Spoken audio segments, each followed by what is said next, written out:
Good morning students, कैसे हैं आप सब। उम्मीद करती हूँ आप लोग अच्छे होंगे। आज आपकी वर्कशीट नंबर 1 आई है एसएसटी की। तो पहले आप लोग इसे अच्छे से लेबल करेंगे, डेट डालेंगे। कल आपका सैटरडे है, सैटरडे को सेकंड सैटरडे है, इसलिए कोई भी वर्कशीट नहीं आएगी। अगर आपकी वर्कशीट छूट गई है तो आप लोग उसे कंप्लीट करेंगे, अदरवाइज एंजॉय करेंगे।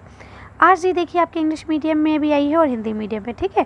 तो हम दोनों में डाल रहे हैं। अगर आप लोग को चाहिए हो इंग्लिश मीडियम की तो आप प्लेलिस्ट से ले सकते हैं, बल्कि सारी वीडियोज़ आप प्लेलिस्ट से ही देखा करें ताकि आपको आसानी से मिल सके। तो ये एसएसटी की वर्कशीट है, आप एसएसटी की कॉपी में कर लेंगे।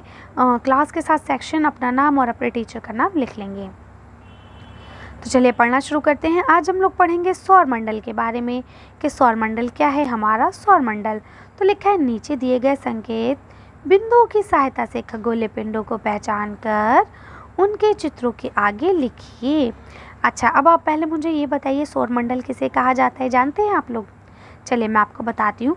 सौरमंडल का मतलब है कि सूरज और सूरज के साथ 8 ग्रह जो भी हैं, आपके 8 ग्रह आप लोग जानते हैं ना। इसके अलावा स्टार्स यानी तारे, कुछ उल्कापिंड्स, कुछ शुद्ध ग्रह, ये सारे मिलके आपके सोलर सिस्टम यानी सौरमंडल का निर्माण करते हैं, ठीक है। अभी आपको क्वेश्चन दिया गया है कि ये जो चित्र है, इन चित्रों को देखिए और बताइए कौन सा चित्र किसका है, उसका नाम आपको लिखना है। सबसे पहले आपका सूरज है, आपने बिल्कुल ठीक बताया, इसे आपने लिख लिया सूर्य, ठीक है। सूर्य के बाद दूसरे नंबर पे आपका क्या है, जल्दी से बताइए। बिल्कुल ठीक, दूसरे नंबर पे है आपके तारा। तीसरे नंबर पे क्या है आपका, जल्दी से बताइए। तो तीसरे नंबर पे है आपका चांद, लिख सकते हैं। वैसे यहाँ चंद्रमा दे रखा है तो आप चंद्रमा कर लीजिए, कोई प्रॉब्लम नहीं है, ठीक है। इसके बाद आपका चंद्रमा के बाद नेक्स्ट क्या है आपका, ये है आपके ग्रह, ठीक है। ये आप ग्रह लिख लेंगे कि ये हमारे ग्रह हो गए। इसके बाद अगर हम नेक्स्ट बात करें तो ये क्या है आपके, ये है आपके उल्कापिंड। क्या है ये, उल्कापिंड आप लिख लेंगे। ये लिखा है यहाँ से उल्कापिंड, छोटा ऊ आधा ला, का में आकर अंडा उल्का, पा में छोटी ई की मात्रा, अंक की बिंदी और डा, उल्कापिंड, ठीक है।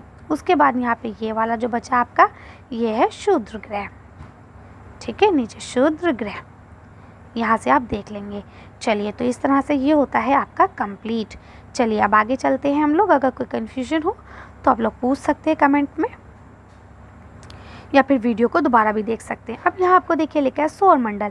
सौरमंडल क्या है, तो लिखा सूर्य, 8 ग्रह, उपग्रह एवं अन्य खगोलीय पिंड जैसे उल्कापिंड, शुद्ध ग्रह मिलकर सौरमंडल का निर्माण करते हैं, जो कि अभी हमने आपको बता दिया। अभी आपको अगला लिखा है, सौर परिवार का एक चित्र बनाइए अथवा इंटरनेट से उसे अपनी पुस्तक पे चिपकाइए। या तो फिर आप इंटरनेट से निकाल के उसे चिपका लें प्रिंट करा के, और नहीं तो आप इसे ड्रॉ भी कर सकते हैं, ठीक है। तो आप बनाना चाहे तो बना लें, अगर चिपकाना चाहे तो चिपका लें, कोई प्रॉब्लम नहीं है। चलिए तो मैं आपको एक नेट से निकाल के दिखा देती हूँ अच्छा सा। देखिए ये आप लोगों की बुक से निकाला है मैंने, इसमें बुक में भी है ये। तो सबसे पहले सूरज आ जाता है, फिर ये आ जाता है आपका बुध जिसे हम मरकरी कहते हैं, फिर उसके बाद आ जाता है शुक्र जिसे हम वीनस कहते हैं, फिर पृथ्वी जिसे हम अर्थ कहते हैं, मार्स यानी मंगल, फिर Jupiter, Brihaspati, Saturn, Shani, Uranus और उसके बाद ये आपका नेपच्यून, ठीक है। तो इस तरह से आप इसको लिख सकते हैं आसानी से। ये आपके 8 प्लैनेट्स हो गए हैं, तो ये आपका सोलर सिस्टम बन जाएगा। चलिए आगे पढ़ते हैं। अब देखिए यहाँ पे आपको नेक्स्ट क्वेश्चन दिया गया है कि नीचे दिए गए संकेतों की सहायता से रिक्त स्थानों की पूर्ति कीजिए, ठीक है। तो अब आपको ये रिक्त स्थान भरने हैं। तो पहला क्या है, सूर्य। तो क्या जाएगा, सूर्य सौरमंडल का सौरमंडल के केंद्र में स्थित है। ये बहुत, तो क्या आएगा यहाँ पे, बड़ा है अथवा अत्यधिक गर्म गैसों से बना है, ठीक। ये मैं आपको यहाँ बता भी रही हूँ, इसके अलावा मैं आपको आंसर्स लिख के भी बता दूंगी, तो आप लोग लिख लेंगे, ठीक है।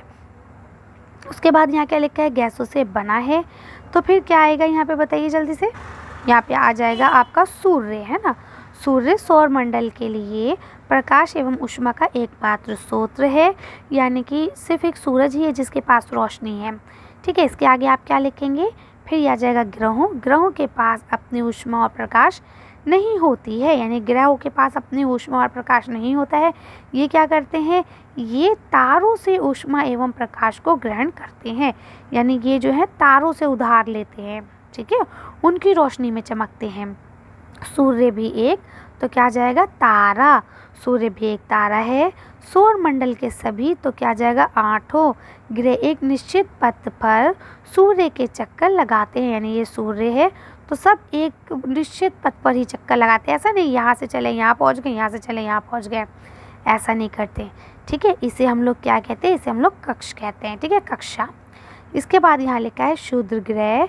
जो आपके शुद्ध ग्रह हैं वो हमें कहाँ मिलते हैं, वो हमें मंगल से बृहस्पति के बीच में मिलते हैं।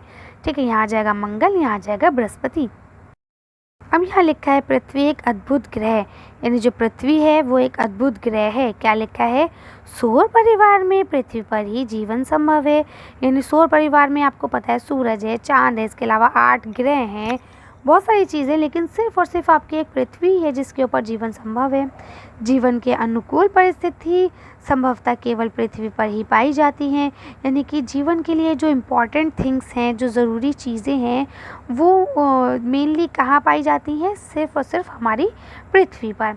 पृथ्वी ना अधिक तो गर्म है और ना ही अधिक ठंडी, यानी पृथ्वी ना तो बहुत ज़्यादा गर्म है कि इतनी गर्म है हम जल जाएं, और ना ही इतनी ठंडी है कि हम जम जाएं, है ना।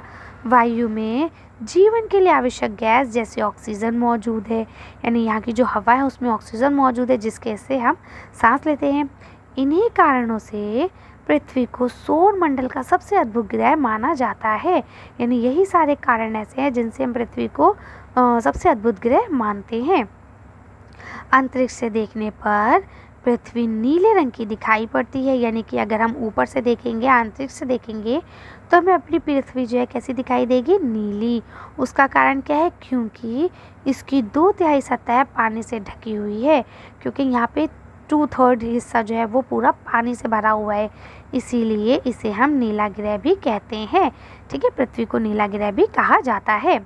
चलिए, अब उम्मीद करती हूँ यहाँ तक अच्छे से समझ में आ गया होगा। अब यहाँ आपको मिलान कीजिए लिखा है, तो खंड ए को खंड बी से मिलाना है, जैसे बृहस्पति, शुक्र, बुध, पृथ्वी और वरुण। ठीक है, सूर्य से सबसे दूर, सूर्य के सबसे नज़दीक।